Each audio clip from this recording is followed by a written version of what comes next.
First international break of the season, transfer window over on Monday, and I'm going to be analysing Arsenal's transfer window, giving my overall grading of it, giving my thoughts on the window, ins and outs, and using that on the basis of the first 3 games as well to give my expectations moving for the rest of the 25-26 season. If you're new and you're returning, you haven't already, hit that subscribe button. I'm on the road to 2,000 subs.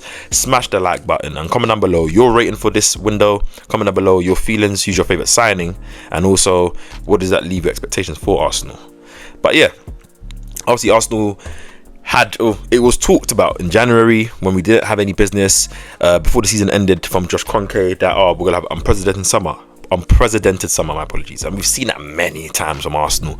We've seen like you wait or be excited, all this kind of stuff, and more time of it leads to things that don't necessarily have you excited or really, really excited. Obviously, off the back of the season we had last season. Off the back of last season, the injuries, the lack of depth, lack of real quality, especially in attacking areas, we knew what the priority was. I spoke with Steph Gunner Street, a big friend of the channel. Make sure you guys go subscribe. And we talked about many times last season about how Arsenal need probably 8 or 9 signings that, like, even if we do get the attackers, there's other players that are injury prone, there's other areas of the team that are needed, and we need to kind of have that level of quality where we don't need to rely on our starters so much as we have been doing. So obviously Arsenal have brought in 8 players. Kepa Arrizabalaga, Christian Norgard, Martin Zubamendi, Victor Gyökeres, Noni Madueke, Eberechi Eze, and Piero Hinsapie. Do you know what I mean? So those are the 8 players that we brought in. We spent over 250 million, and if you don't count the Hinsapie deal, which is a loan with an obligation option to buy, but if you was to count that, then obviously we're smashing the 300 million pound mark. And with our outs this year, obviously we've had a couple of players' contracts go out. We had, the likes of Jorginho, Thomas Partey, Marquinhos, Kieran Tierney, for example, whose contracts expired. You had Tomiyasu, who got released with the contract termination. You had the likes of Marquinhos and Tavares, who obviously were on loan, who eventually got sold for, like, I think their option or obligation in their deals. And then obviously you had some players leaving on a permanent as well, in Sami Lokonga, who went to Hamburg for a nominal fee which hasn't been disclosed. And we had a few loans in Kyle Hein going to Werder Bremen, I think, with an option, Jakob Kivior, Reece Nelson, Fabio Vieira, all with an options, and then obviously Zinchenko on the final day with that straight dry loan to Nottingham Forest, which I think would be good for him. So Arsenal have clearly cleared the deck in terms of the deadwood, you'd say, or players that probably wasn't going to feature in our team. We had contract expiries. I'm 100% not happy in terms of the pricing in which we sell some of these players and some of the deals we get. It's typical Arsenal, and it kind of needs to stop. But it happens. We've got these players out. We have no one upset or worried that are not completely out of the picture. So Arsenal's new squad, and I'm giving this window, if I'm honest, I'm giving this window an 8.5 out of 10. Like, I think if we had managed to make a deal where we had got another left winger or another superstar type of player there, I'd give it a 10 out of 10. I'm still very satisfied with this window. Probably maybe a 9. I'll push it to, but an 8.5 would be fair. 2 things, because obviously one, I've said this many a times, Gyökeres wasn't my first striker or my priority striker. Obviously I always wanted Isak, who's now gone to our rivals Liverpool. That doesn't now mean I don't appreciate Gyökeres. I think he will be what Arsenal needs, but that is the striker I wanted. And then I then talked about Sesko, but obviously it's kind of turned out that I think Gyökeres is probably a better choice than Sesko for now anyways.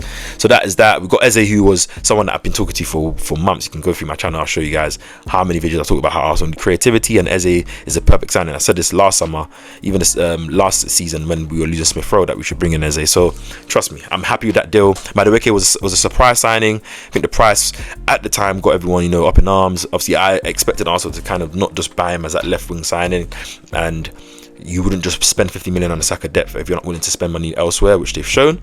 And I think obviously given the Anfield performance as well, which was very, very positive in the light of Saka being away, I think Madueke is kind of, you can see in his more natural position how effective he can be, willing to take on his man. I think he's good, I can't lie. Zubamendi, class player. I think two tough away grounds he's played in, but I think he's come out and shown me a lot, especially in the Premier League. I know he's a ball player, but it's that snappy nature, the physical nature, the duels, the battle, can he get into? And he's shown that he can, which I'm very excited by. I think Norgard and Kepa are adequate buys in terms of for backup roles, both Premier League experience, both senior players, both cost 50 million together. And Obviously, Kepa, we haven't seen him play yet. We'll play when we get the cups going. And Norgard also haven't seen him play in the Premier, obviously, because he's been injured. And Canada forgot him, man. I kind of even almost forgot that we had him. But I think when he will be able to play, there'll be games where he will be very useful to keep it simple, get the ball moving, and just provide that adequate Premier League experience and depth. And a reliable player who also hasn't been injured many a time. We look at Christian Mosquera, who might end up being the best signing of the summer in terms of pound to pound for us, because look at him. Saliba came off, I think it was in the 7th minute, and at Anfield, if that happened and we didn't have Mosquera, one, I would be stressed because I know we don't have the adequate natural replacement to put him there, especially with Ben White being injured. But two, he came on in his first real minutes of the season since it started, and at Anfield against Liverpool's great attack in that atmosphere, and he looked he eluded calmness. Very, very good on the ball. I spoke to my player profile that playing on the ball isn't necessarily his greatest strength. It's not like he's poor, he's Spanish, but the composure he had, the aggressiveness in his jewels, and he just took to the game where we didn't miss Saliba in the game. Like, I'm not saying that we didn't miss Saliba, but it's like you wouldn't have highlighted, Saliba's gone off and Liverpool exploiting our defense or such like, which is a credit to him. 30 million as well. I have to respect what Berta's doing in the business, and obviously,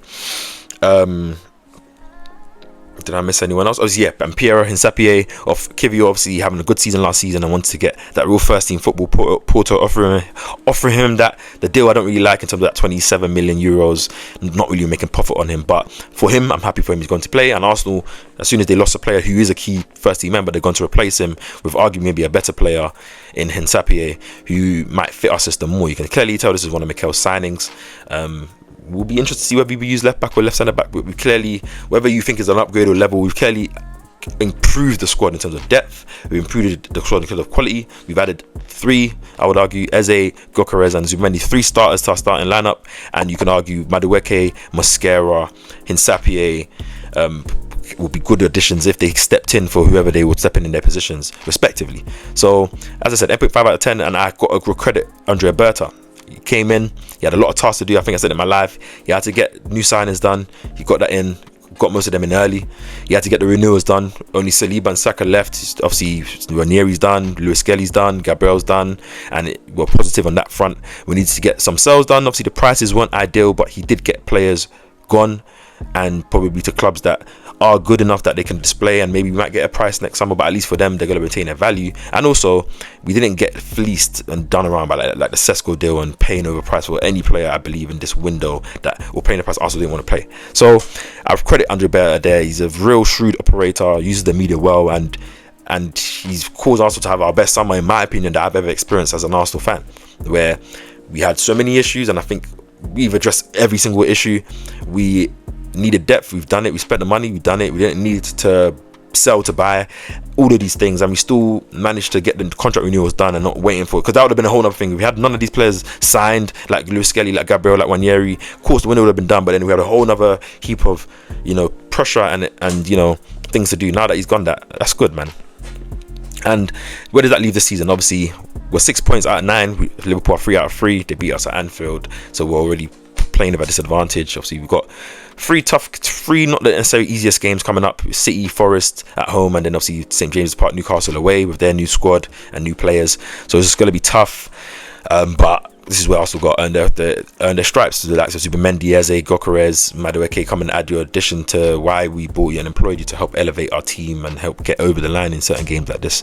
I still expect and still think we can win the league. I know Liverpool have Isak, who is the best striker in the league, in my opinion, best striker in the world, in my opinion, and that adds to the likes of Salah, the likes of Gakpo, Ekitike, who already signed in a similar type of build, and Isak, and Florian Wirtz, etc. But I think them not getting that Mark Guehi signing may prove to be effective for them over this season, but they definitely set themselves for the years to come in terms of they just need to round up their depth. But for this season, I think we have a stronger squad, even though they have the better attack, and I think that will show throughout the season in terms of results. And in terms of that game, we kind of nullified them, made them look nothing. Liverpool kind of had 3 shaky performances, but they've got 3 results, which just shows signs of a champion. While Arsenal, I think, have had 1 shaky result, 1 shaky performance, 1 very good performance, and 1 decent performance that ended up leading to a loss against a champion. So I think we still win the league. I do expect one of the trophies, FA Cup, as I said, or Carabao Cup. I think I predicted the Carabao Cup win. I still think we should go and win that trophy, and a Champions League final with the likes of Eze, Gyökeres in there, where I think the Champions League style of play and team suit the way Arsenal